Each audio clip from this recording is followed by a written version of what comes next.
구약 성경 71쪽 정도에 있습니다. 창세기 45장 3절로부터 우리 8절까지 한 절씩 교독하고 8절 말씀은 같이 읽도록 하겠습니다. 요셉이 그 형들에게 이르되 나는 요셉이라 내 아버지께서 아직 살아 계시니까 형들이 그 앞에서 놀라서 대답하지 못하더라.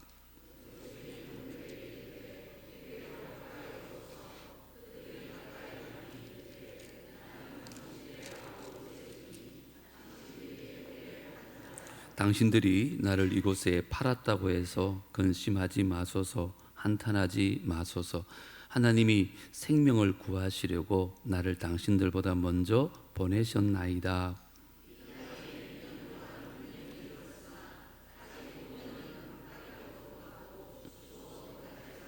하나님이 큰 구원으로 당신들의 생명을 보존하고 당신들의 후손을 세상에 두시려고 나를 당신들보다 먼저 보내셨나니 그런즉 나를 이리로 보낸 이는 당신들이 아니요 하나님이시라. 하나님이 나를 바로에게 아버지로 삼으시고 그 온 집의 주로 삼으시며 애굽 온 땅의 통치자로 삼으셨나이다. 아멘. 기도해 주신 분들 중에 캄보디아 잘 다녀왔습니다. 피곤하시죠? 묻는데 별로 안 피곤합니다. 그래서 다음 기회가 있으면 다녀온 보고 예배를 한번 드리도록 하고, 오늘은 창세기 마지막 시간 요셉의 자기 정체성이라는 제목으로 말씀을 좀 나누려고 합니다. 그 사람이 어떤 사람인가를 알려면 힘을 줘보면 안다고 합니다. 그 사람에게 힘이 주어졌을 때 그 사람이 변하는지 그렇지 않은지를 보면 그 사람이 어떤 사람인지를 안다는 것입니다. 저는 우리 교회는 그런 분들이 안 계신 것 같은데 친구 목사님들 만나면 자주 듣는 얘기가 있습니다. 교회 집사님이 계신데 집사로 있을 때는 그렇게 겸손하고 그렇게 열심히 섬기더니 장로가 되고 나면 목에다가 깁스를 하고 다닌다는 거예요. 우리 교회는 없어서 잘 모르시겠죠, 어떤 사람인지. 그분은 직분을 힘으로 생각한 거죠. 여러분, 직분은 결코 힘이 아닙니다.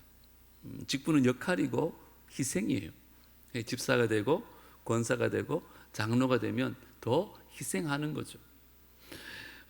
그러니까 힘을 줘보면 그 사람이 누군지, 그의 믿음이 어떤 믿음을 가지고 있는지, 심지어 그의 인격이 어떤 사람인지를 알 수 있다는 것입니다. 오늘 요셉에게 힘이 생겼습니다.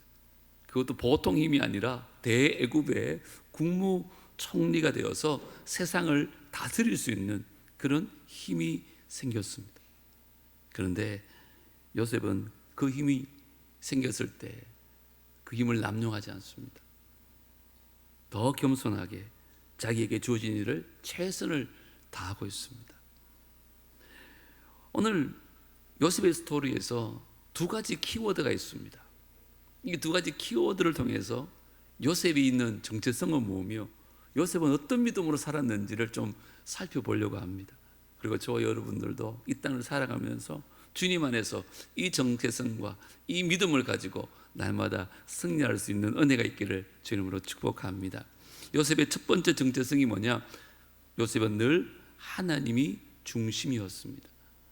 따라합시다. 하나님이 중심인 요셉. 5절을 제가 읽어드리겠습니다.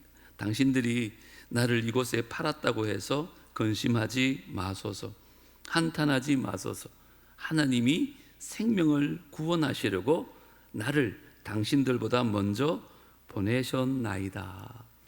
17살에 애굽의 노예로 팔려와가지고 10여 년을 종으로 삽니다. 그러다가 또 억울하게 누명을 써서 감옥에 들어가가지고 수년을 또 살게 됩니다. 그 젊음을 다 이렇게 살았는데 그가 국무총리가 되어서 하는 고백이 뭡니까? 팔려온 것이 아니라 하나님이 보내셨다, 이렇게 말합니다. 여러분, 이 고백은 너무너무 중요합니다. 우리 한번 따라합시다. 팔려온 것이 아니라 하나님이 보내셨다. 오늘 이 말씀 꼭 기억해야 돼요. 자, 7절과 8절도 보세요. 동일하게 반복되는 단어가 있어요. 뭐라고 시작합니까? 하나님이 큰 구원으로 당신들의 생명을 보존하고 당신들의 후손을 세상에 두시려고 나를 당신들보다 먼저 보내셨나니. 그런즉 나를 이리로 보낸 이는 당신들이 아니요 누구시라고요? 하나님이시라. 하나님이 나를 바로에게 아버지로 삼으시고 그 온 집에 주로 삼으시며 애굽 온 땅의 통치자로 삼으셨나이다. 아멘. 계속 반복되는 단어가 보이시죠? 하나님이에요. 하나님. 결국 하나님이란 단어 하나만 봐도 요셉은 어떤 믿음을 가지고 있는지를 알 수 있습니다. 여러분 주변 사람들도 한번 살펴보세요. 그 입에서 나오는 고백의 주어를 보면 그 사람이 어떤 믿음의 사람인 줄 알 수 있어요. 어떤 사람들은 얘기할 때마다 나 얘기를 많이 하는 사람이 있고요.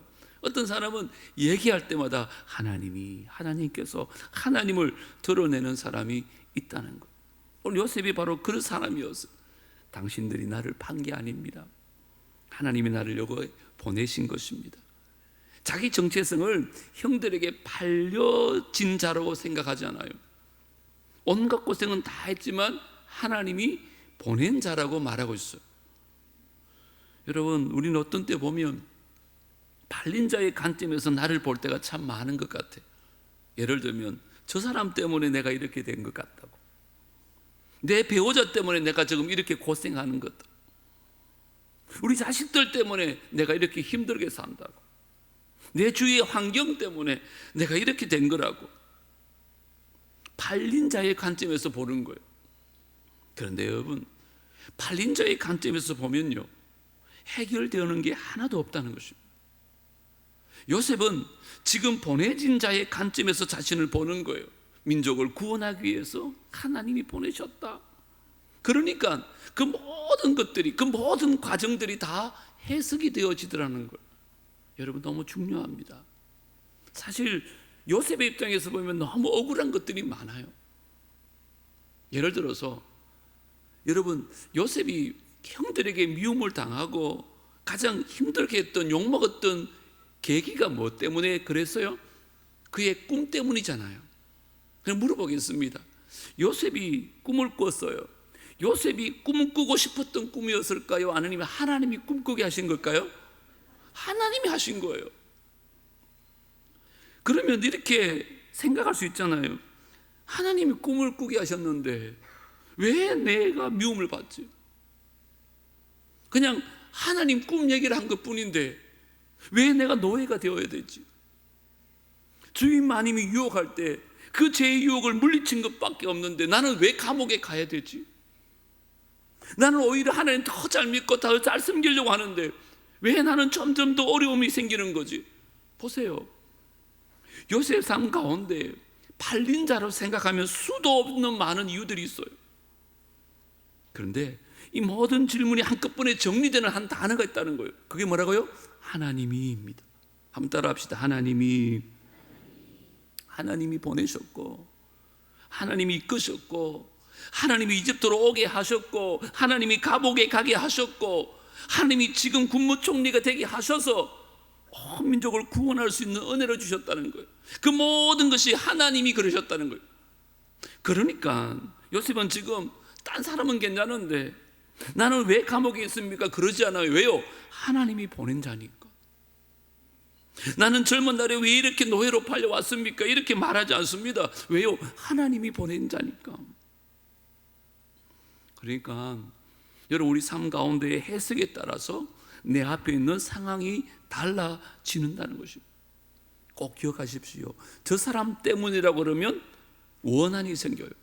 그런데 하나님 때문이라고 말하면 우리 안에 믿음이 생겨요. 그 차이입니다. 하나님이라는 단어 하나로 요셉의 모든 인생이 다 해석되더라는 거예요. 하나님이. 그러니까 우리가 하나님을 믿는다고 할 때 그 하나님이 어떤 하나님인지, 무엇을 믿는지를 정확하게 알 필요가 있어요. 우리 착각할 때가 있다니까요. 여러분, 혹시 학정 편향이라는 단어를 들어보신 적 있습니까? 사전적 의미로 보니까 자신의 가치관이나 신념이나 판단 따위와 부합하는 정보에만 주목하고 그 외의 정보는 무시하는 사고방식을 확정 편향이라고 말한대요. 쉽게 말씀드리면 보고 싶은 것만 보고 듣고 싶은 것만 듣는다는 말이에요. 근데 제가 보면 믿음의 세계 안에서도 이런 사람들이 종종 있습니다. 설교를 들어도 자기 듣고 싶은 것만 들어요. 믿음 생활을 자기 믿고 싶은 것만 믿는다니까요. 엄밀하게 말하면 믿음은 아닙니다. 여러분, 그건 자기 확신이에요. 믿음과 확신은 달라요. 무슨 차이일까요? 확신은 내가 믿는 걸 믿는 거예요. 하지만 아무리 믿어도 내가 믿고 있는 걸 믿는 건 믿음이 아니에요. 그건 확신이에요. 제가 이런 예를 들어보면 이해가 잘 될 거예요. 제가 어떤 책에서 보니까 미국에서 썼던 얘기 같아요. 담임 목사님을 찾아와서 어떤 형제가 하나님이 자기에게 보내준 형제라는 거예요. 그래서 도대체 어떤 일이 있었냐고 물었더니 평소에 너무너무 좋아하는 형제가 찬양팀에 있었나 봐요. 그날따라 자매가 기도를 했대요. 하나님, 이 형제를 두고 과연 하나님 뜻이 어디 있는지를 위해서 기도하겠습니다. 제가 기도하고 눈을 떴을 때 그 형제가 나를 보고 있다면 하나님이 내게 보내준 사람이라고 믿겠습니다. 그리고는 정말 뜨겁게 간절하게 기도를 했습니다. 그리고 눈을 떴는데 정말 그 형제가 자기를 보고 있는 것입니다. 그때 마음에 믿음이 생기고 정말 하나님이 나에게 보내준 형제구나. 그래서 목사님을 찾아온 거예요. 어떻게 생각하세요? 목사님이 형제를 찾아갔어요. 어떻게 된 일이냐고 물었더니 찬양 시간에 남들은 다 찬양하는데 어떤 자매가 찬양 안 하고 기도만 하고 있더래요. 그래서 누군가 싶어서 봤더니만 눈이 마주친 거예요. 그리고는 둘은 아무 일이 없었습니다. 여러분, 중요한 게 뭐냐면 이 자매는 분명히 믿고 있었어요. 흔들리지 않았습니다. 그런데 그건 믿음이 아니에요. 그냥 자기 확신이에요. 꼭 기억하세요. 내가 믿고 있는다는 것을 믿는 것은 확신입니다. 확신은 주체가 나예요. 하지만 믿음은 주체가 하나님이에요. 그러니까 믿음은 내가 믿는 게 아니라 하나님이 믿게 하신 걸 믿는 것, 그걸 믿음이라고 말해요. 그래서 이게 왜 중요하냐면 이 믿음이 있으면 우리 삶 전 영역에 있어서 지금도 하나님이 개입하고 계시고, 지금도 하나님이 내 삶을 인도하고 계시고, 지금도 하나님이 내 삶을 돌보고 계시고, 지금도 하나님이 알려주고 계시고, 하나님이 내 삶을 책임지고 계시다는 것, 이것을 믿는 게 믿음이라는 거예요. 그러니까 믿음의 주체가 내가 아니라 하나님이라는 거예요. 그게 요셉이었습니다. 모든 일을 하나님이 중심이었어요. 여러분, 어떻게 믿게 되셨어요? 태어나 보니까 믿는 부모 밑에서 그래서 믿음 생활하고 있습니까? 아니면 지인의 소개로 믿음 생활했습니까? 그런데 오늘 이 관점으로 보면 그게 아니에요. 누구 때문에? 하나님이 믿게 하신 거예요. 하나님이 중심인 사람은 그렇게 고백하는 거죠. 예를 들어서 여러분, 어떻게 남북에 오셨어요? 교회 옆으로 이사 오셔서 오셨나요? 아니면 아는 지인이 남북에 다녀서 오시게 됐나요? 물론 맞습니다. 하지만 이 관점에서 보면 하나님이 우리를 이끄신 줄 믿습니다. 그 믿음이 하나님 중심의 믿음이에요. 지금 여러분 직장 어떻게 가셨어요? 어떻게 사업을 시작하셨나요? 우연히 기회가 다가왔습니까? 그럴 수 있어요. 하지만 그 기회를 만드신 분이 누구라고요? 하나님이신 거죠. 그러니까 하나님이 내 인생의 주어이고 하나님이 내 삶의 중심이 되는 그 상태, 그 상태가 바로 오늘 요셉이 고백하는 거예요. 하나님이 내 인생의 중심이 되면 내 삶의 모든 것이 해석이 되어집니다. 지금 여러분 인생 가운데 정말 이해하기 없는 일을 겪는 분도 있을 것입니다. 여러분 삶의 중심에 하나님을 보십시오. 그리고 하나님의 관점에서 그 사건들을 바라보십시오. 다 해석되어질 줄 믿습니다. 이제 저와 여러분도 하나님이 중심이 될 수 있는 은혜가 있기를 주 이름으로 축복합니다. 두 번째, 요셉의 중심에는 늘 복음이 있었습니다. 한번 따라합시다. 복음이 중심인 요셉. 오늘 이 본문 안에서 우리가 복음을 찾을 수 있어야 돼요. 그래야 제대로 읽는 거예요. 자, 5절을 다시 한번 제가 읽어드리겠습니다. 당신들이 나를 이곳에 팔았다고 해서 근심하지 마소서, 한탄하지 마소서. 하나님이 뭐 하시려고? 생명을 구원하시려고 나를 당신들보다 먼저 보내셨나이다. 믿음의 주체가 누구라고요? 하나님이라고 말해요. 그 하나님이 뭐 하시려고 요셉을 보냈다는 거예요? 생명을 구원하시려고. 이게 복음이에요. 오늘 50장에 한번 볼까요? 50장 바로 뒷장인데요, 20절에도 보면 동일한 고백을 합니다. 우리 다 같이 한번 읽어보겠습니다. 시작. 당신들은 나를 해하려 하였으나 하나님은 그것을 선으로 바꾸사 오늘과 같이 많은 백성의 생명을 구원하시려 하셨나니. 보세요, 지금 본문이 45장과 이 60장이 동일하게 나오는 요셉의 고백이 뭐라고요? 하나님이 생명을 구원하셨다는 거. 이 단어들이 어디에 나오는지 알아요? 성경의 복음 중에 복음이 요한복음 3장 16절이에요. 복음을 소개하는 요한복음 3장 16절에 이 두 단어가 정확하게 나와요. 뭐라고 시작해요? 하나님이 세상을 이처럼 사랑하사 독생자를 주셨으니 이는 그를 믿는 자마다 멸망하지 않고 뭘 얻게 하시려고? 영생을 얻게 하려 하십니다. 영원한 생명을 얻게 하시려고 하나님이 아들을 보내신 거예요. 놀랍지 않습니까? 요셉은 민족을 구원하기 위해서 보내진 자라는 거예요. 팔려진 자가 아니라. 하나님도 예수님을 이 땅에 보내신 이유가 뭘까요? 우리의 죄를 위해서, 우리를 구원하기 위해서 이 땅에 보내진 자라는 거예요. 그러니까 요셉은 지금 복음이 뭔가, 예수님이 왜 이 땅에 오셔야 되는가에 대한 소개를 하고 있는 게 바로 요셉이에요. 그래서 요셉은 성경에 예수님의 모형이라 그래요. 예표라 그래요. 너무너무 닮았어요. 제가 몇 가지만 소개해 드릴까요? 첫 번째, 요셉은 아버지 야곱에게로부터 특별한 사랑을 받으며 자라요. 그리고 형들보다 훨씬 뛰어난 존재가 되어져요.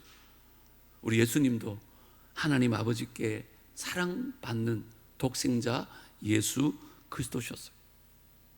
두 번째, 요셉은요, 형제들이 시기해서 그를 미워하고 결국 팔아버립니다. 근데 우리 예수님도 형제의 나라인 유대인들이 예수님을 배척하고 결국 죽이려고 합니다. 세 번째, 요셉은 형제들에 의해서 은 20의 미디안 상인에게 팔려갑니다. 근데 예수님도요, 가룟 유다에 의해서 은 30의 대제사장에게 팔려갑니다. 너무 비슷하죠. 뿐만 아닙니다. 네 번째, 요셉은 아무 죄가 없음에도 불구하고 억울하게 감옥에 갇힙니다. 우리 예수님도 아무 죄가 없으시지만 십자가에서 죄의 형벌을 받습니다. 다섯 번째, 요셉은요, 감옥에서 두 죄수와 함께 있었습니다. 술 맡은 간원과 떡 맡은 간원. 그리고 한 사람은 살고 한 사람은 죽습니다. 우리 예수님 십자가에서 두 강도와 함께 있었습니다. 그리고 한 사람은 구원받고 한 사람은 멸망을 받습니다. 너무 닮았습니다. 여섯 번째, 요셉은 기근으로 인해서 온 세상이 고통받을 때 곡식을 나눠주어서 많은 사람들을 살려냅니다. 우리 예수님은 십자가에서 당신의 생명을 우리에게 나눠주심으로 말미암아 우리를 살려내십니다. 마지막 일곱 번째, 낮아짐과 높아짐입니다. 요셉은 귀한 아들이었는데 노예와 제수의 자리까지 낮아집니다. 그러다가 하나님께서 국무총리가 되게 하셔서 모든 이스라엘 백성들을 살리는 그런 은혜를 누리게 됩니다. 우리 예수님은 하나님이셨습니다. 그럼에도 불구하고 인간의 몸으로 성육신하여서 죄의 자리까지 낮아지셨습니다. 그런데 우리 하나님께서 그의 이름을 모든 이름 위에 뛰어난 이름으로 부활하게 하셔서 지금도 하나님 보좌 우편에서 모든 영광을 받고 있습니다. 그래서 지금 요셉은 누구를 말하고 있어요? 예수님을 예표하고 있습니다. 이 요셉의 스토리에서 복음이 담겨 있다는 말입니다. 그래서 이 복음이 중심이 뭐냐? 복음의 중심은 바로 하나님이에요. 왜 하나님이 복음의 중심이냐? 여러분, 복음이라는 것은 원래 내가 죄의 종이 되어서 비참하게 살았던 존재였는데 나에게 예수님이 오셔서 내 모든 죄의 값을 십자가에서 치렀다는 것입니다. 그리고 이제 나라는 삶은 그대로고 나라는 집은 그대로예요. 그런데 예수님을 나의 구원자로, 나의 주인으로 믿는 순간 어떻게 됐다는 거예요? 집은 그대로인데 주인이 바뀐 거예요. 원래는 내가 주인이 되어서 죄 가운데 비참하게 살았는데 이제는 주님이 나의 주인이 된 거예요. 이게 복음이에요. 내 마음의 한 자리, 가장 귀한 그 자리에 하나님을 나의 왕으로 모시고 사는 거예요. 그래서 이제는 내가 사는 것이 아니라 주님이 내 안에 사시게 된 거예요. 그리고 이제 내가 걸어가는 것이 아니라 주님이 걸어가게 하신 대로 걸어가게 되어 거예요. 이게 복음의 핵심이에요. 그러니까 복음은 그냥 죄값을 치러준 것만이 복음이 아니에요. 주님이 나의 주인이 되어주셨다. 이게 바로 복음이에요. 요셉이 바로 그랬다는 것입니다. 사도 바울도 이 복음의 진리를 깨닫고 갈라디아서 2장 20절에 이렇게 말합니다. 내가 그리스도와 함께 십자가에 못 박혔나니 그런즉 이제는 내가 사는 것이 아니요 오직 내 안에 그리스도께서 사시는 것이라. 이제 내가 육체 가운데 사는 것은 나를 사랑하사 나를 위하여 자기 자신을 버리신 하나님의 아들을 믿는 믿음 안에서 사는 것이라. 이제 나는 없다는 거예요. 나는 죽었다는 거예요. 오직 내 안에 그리스도께서 사십니다. 그리고 이제 주님이 나의 주인이 되어서 내 삶을 이끌어 가시는 것, 그것은 새로운 피조물이 되었다는 거예요. 갈라디아서 22장 20절의 고백이에요. 제가 세 번역으로 준비를 했는데 우리 다 같이 신앙 고백하는 마음으로 읽겠습니다. 시작. 나는 그리스도와 함께 십자가에 못 박혔습니다.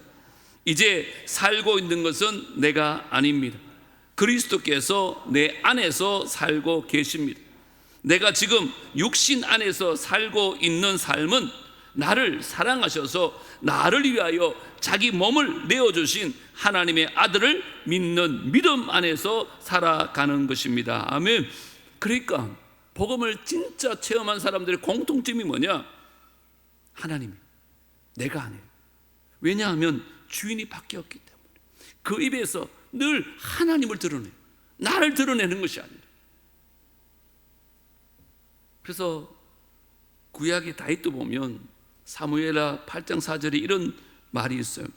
그에게서 마병 1700명과 보병 2만 명을 사로잡고 병거 100대의 말만 남기고 다윗이 그 외의 병거의 말은 다 어떻게 했다 그래요?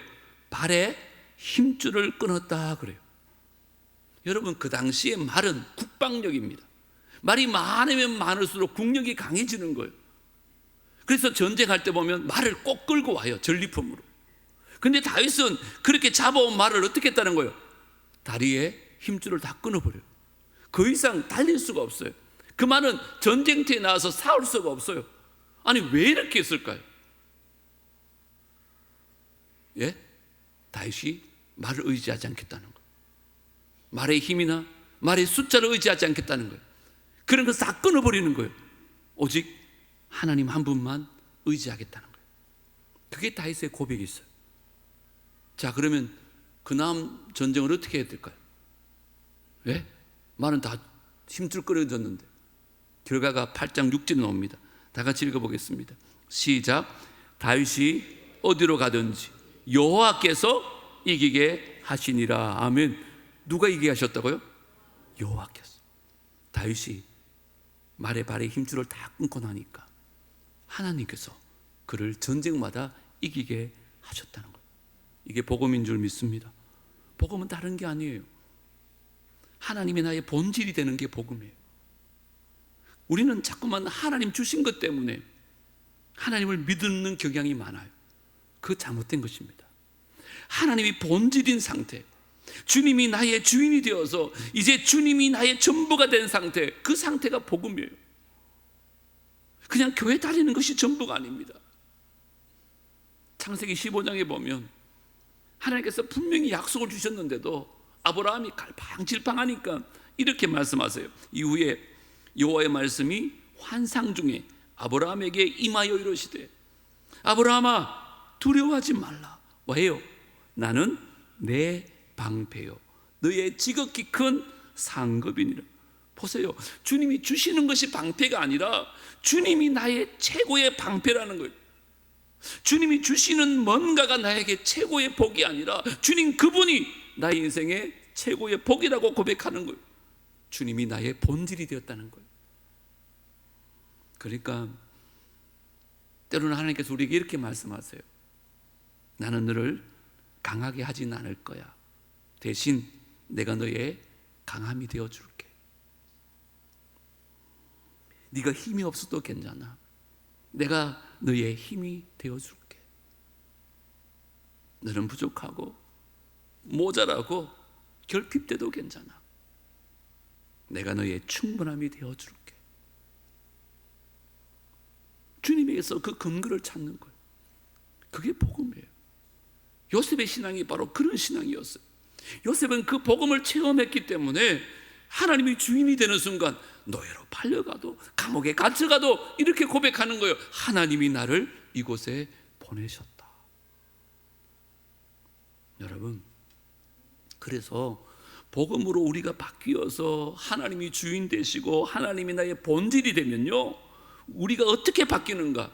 그 정체성을 고린도후서 6장 10절에 이렇게 말합니다. 근심하는 자 같으나 어떻게 해요? 항상 기뻐한다는 거예요.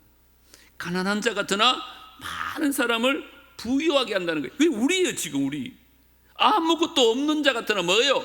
모든 것을 가진 자로다. 그런데 사실은 여기 자세히 한번 보세요. 논리적으로 맞지 않죠. 근심하는 자 같으나 항상 기뻐한다. 여러분, 여기 걸리는 단어가 있잖아요. 항상이란 단어가 걸리잖아요. 여러분 진짜 항상 기뻐해요? 차라리 이러면 어떨까요? 근심하는 자 같으나 어떤 때는 기뻐하는 자로다 하면 마음이 좀 놓여요. 근데 성경은 그렇게 말하지 않아요. 근심하는 자 같으나 항상 기뻐한다고 말해요. 도대체 어떻게 해석하면 될까요? 제가 설교를 준비하면서 고민을 많이 하고 기도를 많이 했어요. 그때 주신 제 마음이 이거였어요. 우리는 슬픔의 반대를 기쁨이라고 생각해요. 그래서 내 삶에 슬픈 것이 한 40% 있고 기쁜 것이 한 60% 있으면 아이고 그래도 기쁜 게 더 많으니까 기뻐해야지 이렇게 생각한다니까요. 심지어 슬픔이 한 70% 되고 기쁨이 30%밖에 없으면 뭐라 그래요? 아이고 슬픈 건 제쳐두고 기쁜 걸 보시고 감사합시다. 그렇게 기뻐한다는 거예요. 그런데 제가 기도하는 가운데 깨달은 건 그게 아니에요. 슬픔이 100이라 할지라도 우리 안에 누가 계세요? 하나님이 계시기 때문에 하나님으로 인해서 기뻐하는 것인 줄 믿습니다. 본문은 그 말을 하는 거예요. 내 안에 근심거리밖에 없는데 항상 기뻐할 수 있는 이유가 뭐냐? 내 안에 하나님이 중심이 계십니다. 그 하나님 때문에 기뻐하는 거예요. 하나님 주신 것 때문에 기뻐하는 거예요. 하나님 그 본질을 기뻐하는 거예요. 그게 믿음입니다. 그래서 여전히 나는 근심할 수 있고요. 예배 드리면서도 여러분 가운데 근심일 수도 있습니다. 수많은 상황 가운데 근심할 수 있지만 본질이신 주님이 내 안에 함께 계시고 그 주님이 나의 유일한 기쁨이시요 만족이기 때문에 우리는 그 주님이 나여 기뻐한다는 거죠. 그래서 10절 마지막에 보면 이렇게 고백합니다. 제가 다시 한번 읽어드리겠습니다. 근심하는 자 같으나 항상 기뻐하고 가난한 자 같으나 많은 사람을 부유하게 하고 아무것도 없는 자 같으나 뭘 그래요? 모든 것을 가진 자로다. 여기 주목하셔야 돼요. 우리는 모든 것을 가진 자래요. 여러분 다 가졌습니까? 그럼 이 말은 무슨 말일까요? 우리 안에 모든 것 되시는 하나님을 가졌다는 거예요. 그래서 하나님이 주신 것으로 기뻐하는 것이 아니라 우리와 늘 함께 하시고 내 모든 것 되시는 그 하나님으로 인해서 항상 기뻐하고 많은 사람을 부욕해 하는 사람으로 바뀌어졌다는 것. 이게 하나님이 중심인 사람, 복음이 중심인 사람의 정체성이에요. 요셉이 그렇게 살았어요. 저는 여러분에게도 이런 은혜가 있기를 주님을 축복합니다. 하나님 우리를 그렇게 부르셨고 그렇게 세우셨어요. 근심거리가 없을 수는 없어요. 하지만 하나님 때문에 항상 기뻐하는 자가 되어줘야 돼요. 가난할 수 있습니다. 하지만 우리 모든 걸 가진 자예요. 왜요? 모든 걸 가지신 하나님이 우리와 함께 하시기 때문에. 오늘 여러분이 묻고 싶습니다. 여러분은 이런 정체성을 가지고 사십니까? 이런 복음 때문에 살고 계십니까? 아니면 그냥 교회만 왔다 갔다 하시고 세상 사람들처럼 여전히 문제 앞에서 근심하며 걱정하고 염려하며 사십니까? 오늘 요셉의 정체성 두 가지 꼭 기억하십시오. 하나님이 중심인 요셉, 복음이 중심인 요셉. 이제 저와 여러분 삶 가운데도 하나님이 중심이 되고 복음이 중심이 되어서 이해되지 않는 모든 삶이 해석되어지고 여전히 함께 하시는 모든 것 되시는 하나님으로 말미암아 항상 기뻐하면서 많은 사람들을 부욕해 하는 저와 여러분의 삶이 되어질 수 있게 되기를 주님으로 축복합니다. 주부에 있는 찬양하십시다. 요셉이 그랬던 것처럼 여러분의 삶의 가장 귀한 그 자리에 주님을 모셔야 됩니다. 하나님이 중심이 되어질 때, 그분이 왕이 되어서 내 삶을 다스릴 때 우리는 그런 삶을 살 수 있습니다. 우리들을 위하여 십자가에 못 박혀 모든 죄를 용서하신 나의 가장 귀한 예수님 찬양하겠습니다.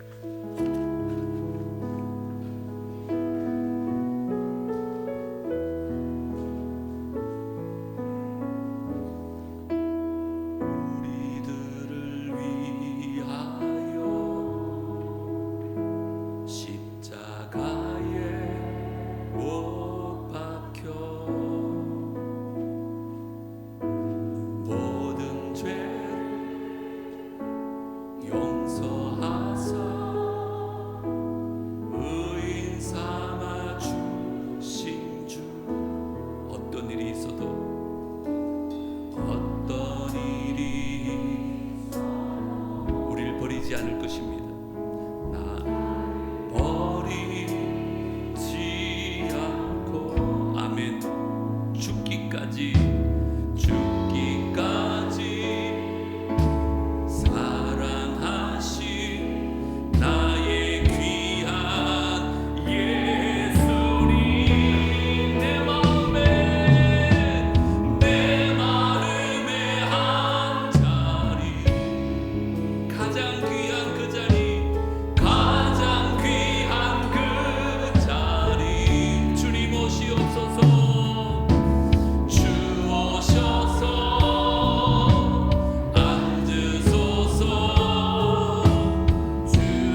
내가 예수를 믿는다고 하면서도 내 마음에 그 가장 귀한 자리에 내가 앉아서 내 인생을 내 힘대로 살아왔습니다.